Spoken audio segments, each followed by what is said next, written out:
Hi friends, నేను miss వచ్చాను. ఈరోజు నేను శామ దుంపల పకోడీ అండి. ఇవి మనం మెత్తగా శామ దుంపలు ఇలా మెత్తగా ఉడకబెట్టేసుకోండి. ఉడకబెట్టేసి తొక్క తీసుకొని మెత్తగా నొక్కేసుకోండి. చాలా మెత్తగా ముద్దలాగా అయిపోవాలండి. ముక్క చెక్క లేకుండా ముద్దలాగా అయిపోవాలి. మరి దీంట్లోనే పసుపు, టేస్ట్కి తగ్గ కారం, టేస్ట్కి తగ్గ ఉప్పు వేసుకోండి. వేసుకొని బాగా కలిపేసుకోండి. అందులోనే ఒక కప్పు, నేను 1/2 కేజీ శామ దుంపలండి ఇవి. అందులోనే కొద్దిగా మసాలా పొడి అండి, గరం మసాలా. అందులోనే కొద్దిగా ఆముచూరు పొడి కూడా కొద్దిగా వేసుకోండి. నేను గరం మసాలాని ఆముచూరు పొడి వేసుకున్నాను.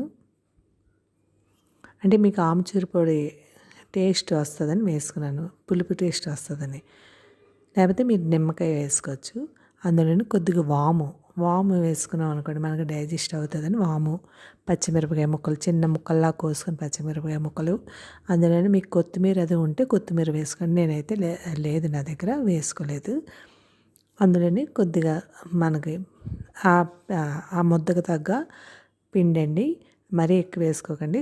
1 కప్పు ముద్ద అవుతే మీరు 1 కప్పు శనగపిండి, కప్పున్నర బియ్యం పిండి వేసుకోండి. 1 కప్పు శనగపిండి అయితే కప్పున్నర బియ్యం పిండి. అందులోనే కొద్దిగా బేకింగ్ సోడా, అందులోనే ఒరిగానో కొద్దిగా పౌడర్ వేసుకోండి. అందులో కొద్దిగా చెలక్కాయ పలుకులు కూడా వేసుకోండి. ఇది చెలక్కాయ పలుకుల వల్ల మనకి క్రిస్పీగా ఉంటాయి. కరివేపాకు, అల్లం ముక్కలండి, చిన్న అల్లం ముక్కల్లాగా అల్లం ముక్కలు కూడా వేసుకోండి. అల్లం ముక్కలు వేసుకొచ్చి, ఇది వెల్లుల్లిపాయ పౌడర్ అండి. వెల్లుల్లిపాయ చెదగొట్టన్న వేసుకోవచ్చు. మీ దగ్గర పౌడర్ లేకపోతే పౌడర్ కాకపోతే వెల్లుల్లిపాయ వేసుకోవచ్చు. నా దగ్గర పౌడర్ ఉందని వేసుకుంటున్నాను. ఇది వేసుకొని బాగా కలిపేసుకోండి. అంటే మనం శనివారాలలో ఉల్లిపాయలు అయితే తినలేని రోజు ఇలా చేసుకొని తింటే చాలా బాగుంటుంది. నేను ఫ్రీడమ్ ఆయిల్ వాడతానండి. ఇందులోనే కొద్దిగా నూనె వేసుకొని మనం పకోడీకి ఎంత కావాలో అంత వేసుకోండి. బాగా కలిపేసుకోండి. ఇందులో మనకి ఈ తడి ముద్దకే సరిపోతుందండి పకోడీకి. కొద్దిగా నీళ్లు తడి చేసుకొని పకోడీకి ఎలా కలుపుకుంటామో అలా కలుపుకోండి. అది కలపడం చూపించలేదు మీకు. ఇలా కలుపుకొని పకోడీ ఎలాగ వస్తుందో అలాగ వేసుకోండి. మనకి అంత ముద్ద ఈ పిండి అన్నీ కలిపేసరికి మనకి దగ్గరికి ఇలా ముద్దలాగా వస్తుందండి. అప్పుడు కొద్దిగా మనకి పకోడీ గట్టిగా ఉందనిపించినప్పుడు కొద్దిగా నీళ్లు వేసుకోండి. లేకపోతే అక్కర్లేదు, ఆ తడి సరిపోతుంది.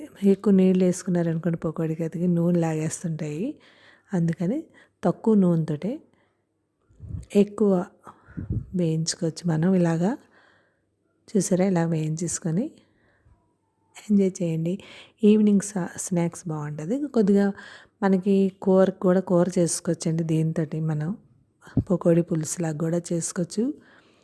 మీరు ట్రై చేయండి. Thank you. శామ దుంపల పకోడీ రెడీ అయిపోయింది. మీరు చేసుకొని మీకు ఎలాగొచ్చిందో కామెంట్ సెక్షన్లో పెట్టండి. Thank you. బాయ్. సబ్స్క్రైబ్ చేయండి, లైక్ కొట్టండి, కామెంట్ పెట్టండి.